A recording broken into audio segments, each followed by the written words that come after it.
What is up, everyone? This is Sorkin090 and this is going to be Operation Bedrock. A series where my friends and I are going to be mining the entire world until there's nothing but bedrock left, except for floor cores because we need something flat to walk on. And I need to tell you guys that we have accomplished something that has taken us a good 3 weeks to do, and that would be the Nether Fortress. That is right, we have worked on another fortress for a very long time, and I cannot wait to show you guys what it looks like now. And of course, those who have actually seen the live streams will know how long it actually took. That the fact that we were on and off with the whole thing, that I didn't really have that much time to do so throughout the days, but after a good 3 weeks, we got it done. And yes, it has a second story, that we have done so much work with this Nether fortress. It's taking us so long just to grab all the blocks that are needed to make this a dream come true. For whatever reason, I decided to actually extend the whole entire Nether fortress from whatever it was. I believe it was like 72 by 56 by the time that we've had it. And now, for probably like 3 years later, maybe 4 years later, I'm not too sure when we actually made the Nether Fortress, but hey, I would say over 3 years later, that we finally just renovated the whole entire space. We made it larger. It is now 100 by 100. It took so long. I cannot emphasize that enough, but it took so long. So much mining had to be done, so much smelting from all the nether racks that we actually mined up to make into nether bricks, and of course a few deaths here and there, mainly my deaths, that I kept falling and I died. Yeah, it was just overall fun. If you actually take a look at the live streams, and there you go. I still have those like recorded and saved up. Maybe I'll actually upload them. I'm not really too sure if I'll actually do that. But all I could say is that once it was done, it was done. And the finishing touch were the actual staircases. And now everything is just absolutely symmetrical, except for the beacons. But as that, I'll show you that in a bit. But here's one of the other spots that we have, which would, oh, I accidentally destroyed a staircase. That's fine. I need to get up here anyways. Here is one of the other blaze spawners, so if we ever decide to actually go over here for farming XP, then we could do so. That everything just looks so nice. And I'm going to be reserving my other armor that I have of Respiration 3 of Aqua Affinity 1, Unbreaking 3, Protection 2, and Thorns 1 just for the plate, and then we have ourselves Protection 3, Death Share 3, and Feather Falling 4, and you're able to combine those. I was surprised that you were able to do that, and now we have it. So it's good. It's very good. Now let's go ahead and patch things up, and let's go ahead and show the second story just for a few seconds here. So here's a quick look around for the second story. Not bad at all. Just mainly a place where we could get protected from the ghast attacks. That's the main reason why I wanted to make a roof to begin with on the second floor. But then when I looked at the fortress, it wasn't symmetrical enough, so might as well make it completely symmetrical, making it 100 by 100 on the inside, then 102, then by 102 on the outside. Or was it 103? I think it was 103. I'm not even too sure anymore. Is that I actually messed up on the measurements to begin with, and I still don't even know if I actually had the measurements correct at this point, but we're just going to leave it as that because we've already done so much work that we've pretty much mined out the entire, well, the mountain right here. It was high up until the sky. We just leveled it down, make it look nice in a bit, and then we've gotten rid of that side and a little bit of that side just to make everything look nice. And then of course, you're able to place beacons that all you have to do is just dig straight up, and of course use some TNT blocks to get rid of some of the nether brick or nether rack that may be behind some bedrock. So you had to put some TNT in the pockets to get rid of that. Sadly, the beacon itself is not symmetrical. It is one block off, but for whatever reason, I could not find the nether rack that was actually blocking the light or the beacon light from going on through. I tried for a good 20 minutes and I could not actually find the spot. It just didn't want to work with me. And the other thing I've taken pride and joy was the fact that we've actually got windows now. More windows than you can count. It's all represented by fence posts. And I cannot tell you enough of how long it actually taken us to get the pattern down. Well, for me exactly. To be precise, I spent nearly 3 hours trying to get the pattern down. and it just wouldn't work. I could not get the pattern down to work, no matter what I wanted to do. I originally wanted to have the fence post be perfectly symmetrical from the corners, but none of the things I did actually worked, unless if I wanted to just do one by one, just have a brick in the middle, have a fence post, but I had to have a design. That's pretty much why I cannot build. And when I do build, at least I try to make it look as pretty as possible, like this hallway right here. And then we have a little bit of a pocket right here, just for a little bit of a hiding room from all the enemies, so that we could go upstairs and not have to worry about getting killed by them. Well, from the blazes, by the wither skeletons, and by the magma cubes. And I just made everything look nice here. And of course, it's dark inside of there just for the mobs themselves. And I'm going to show you right here, right now, what I am talking about. So now it's going to be more practical. So let's go ahead and exit and save. And what we're going to do is that we're going to play the game. We're going to go ahead and go to Operation Bedrock. That we're going to go on to hard mode. And keynote, created it in survival mode. Everything is still in survival mode. Once you actually switch from survival to creative, then it'll change it to created in creative mode, and then you're no longer able to get any leaderboard stats or any of the achievements from then on forth. Now, here is a practical use of using the Nether Fortress. That we have our beacon with haste 2, or sorry, it has speed 1, regeneration 1, strength 2, and resistance 2.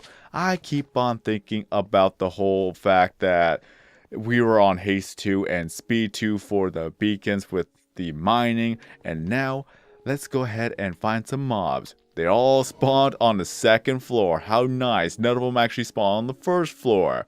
Now, I have no idea if that's a thing that I should be concerned about, or it's just bad luck with the spawn. Okay, we have one blaze right there. Okay, that's good. That's good. At least we have one blaze here.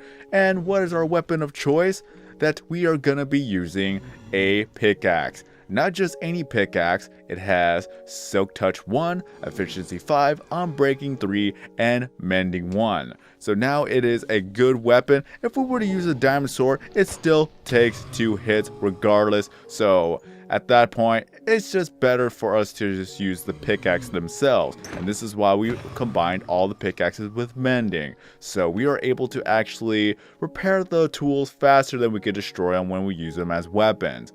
Now, that's all I could really say for that. For those who have seen the channel and know what's been going on with Operation Bedrock for the longest of time of how this method worked, that we would use the pickaxe to mine, and then once it actually breaks down to black bar, we would come back to the Nether to actually repair all of our tools.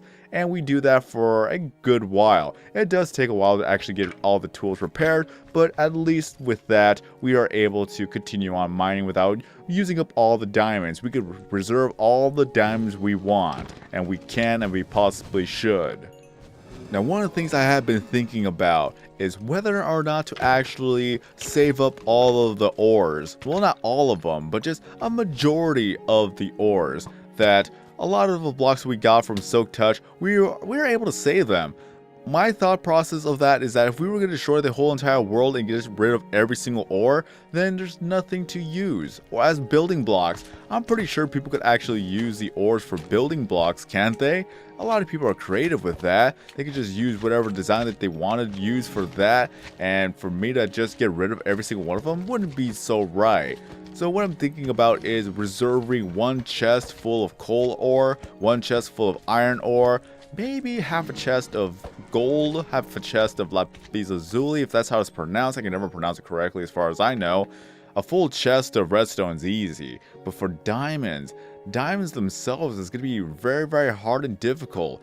Maybe I should get 1,000 diamond ores just to put all the haters to rest that people say you can't get over 1,000 diamonds in a survival world. And I've already done it time and time after again, but people still say you can't do it. Maybe I should just get 1,000 diamond ore so that people could just stop saying that you can't. And I'm pretty sure there's still enough diamonds to be had, and I could show that up in the live stream. Although it's going to be sad in one aspect that I would not be able to use that.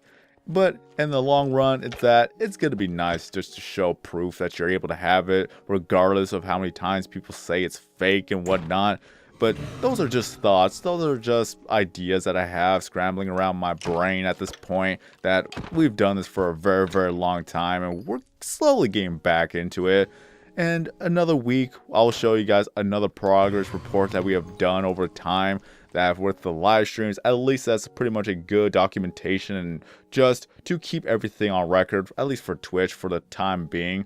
I haven't actually made those into full videos, but at least I have a good, like, a month still before the videos get deleted off of there. Maybe I should just save those.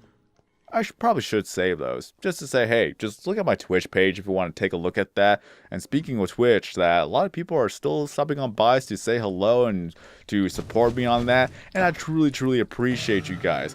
If you guys haven't actually made a Twitch account, then by all means, make a Twitch account and follow me up on Twitch at SwordKing090. You don't have to wait for my live streams. There are a lot of people out there that make fun live streams to watch, and I recommend going to those channels, especially the speedrunning community. There are a lot of people who speedrun games, and if you find a game that you like to see being beaten as fast as possible, then that is the platform to go. A lot of people do speedruns on Twitch rather than YouTube.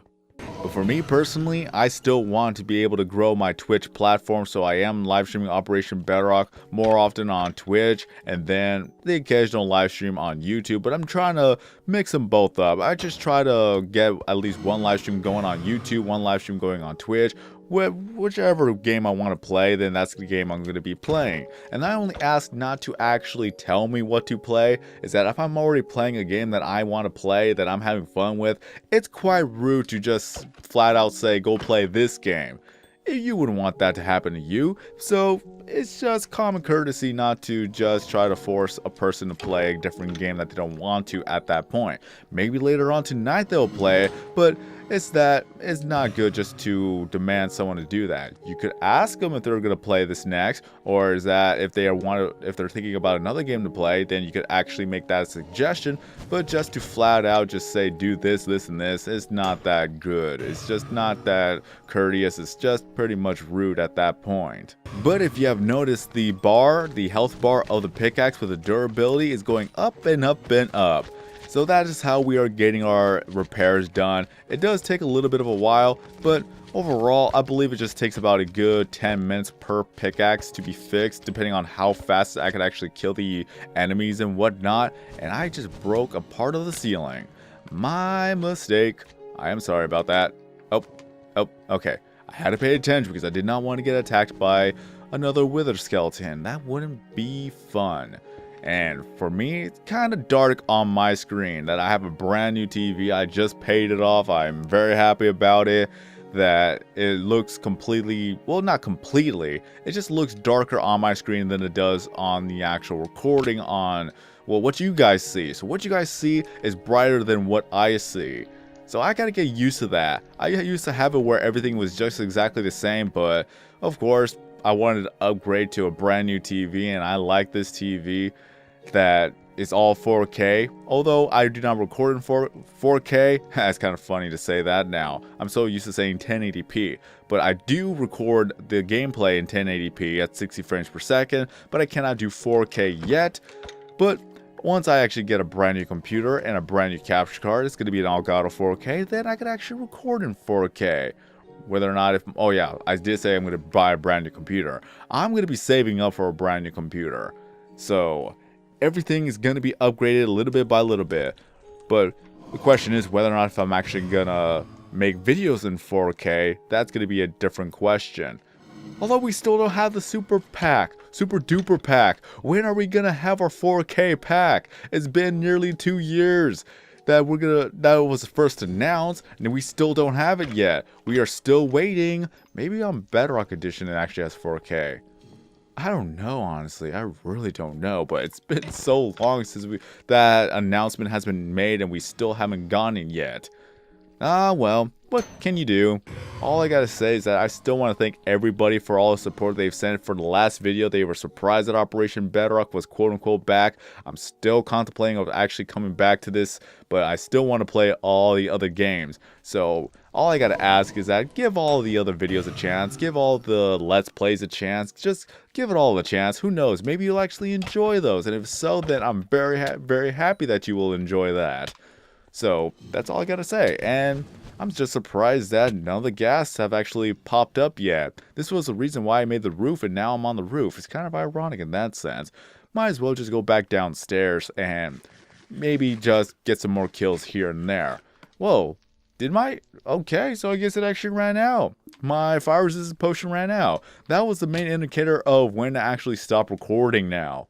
Just because I didn't want to make the commentary too long again, like I did last time. That 30-minute episode, geez, that was actually a very long episode. I didn't realize how long it would actually be, but people had the patience to actually watch it through and through. Again, I truly support or appreciate your support. My apologies that I'm all over the place. Currently, it's nearly 4 a.m. at the time of this recording, and previously I've been live streaming for a good 6 hours. So all I gotta say is thank you guys for showing up for the live streams. Thank you guys for showing up for the videos. Just thank you guys for all the support in general as I try to get back onto YouTube more and more, and as well as try to grow my Twitch platform more and more. So again, if you have a Twitch account, please follow me at SorkinZero90 so as I do more live streams in the future, then you'll be notified and you'll be there just to be part of the actual experience that is a live stream that I try to make a coherent live stream through and through.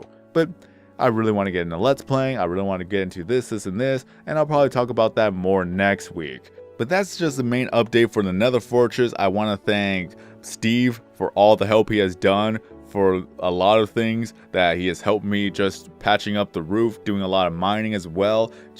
He has been there from the pretty much nearly the very beginning, and he's still here to this day. That he is taking college classes, so he may not be able to appear during the live streams, but mainly that I still appreciate for all the help he has done over the years and still today. But nothing else I could actually say. So if you enjoyed this video, don't forget to leave a like. If you're brand new to the channel, then please subscribe. And if there's one question to ask you, what do you guys thought about this episode with the whole Nether Fortress? Do you like the Nether Fortress? Do you like the design of it? That mainly the practicality of it, all it is that it is just a XP farming ground to repair all of our mending pickaxes. And looks like I'm already halfway there for one of the pickaxes. But next week, I'll get to show you guys of another thing that we have actually worked on for a very long time, and I've taken a break from it, and now we are there to finish it off. But as always, stay tuned for future live streams to show behind the scenes, just getting things done, and of course, just to mainly follow me on Twitch and YouTube as well. I've rambled on for too long, especially for this outro. But other than that, have a great day, everyone. I've been SorkinZero90, and as always, I'll see you guys next time in a new video or live stream.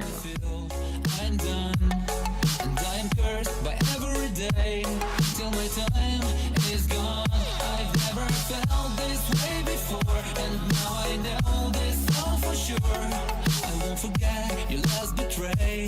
I'll never forget this day.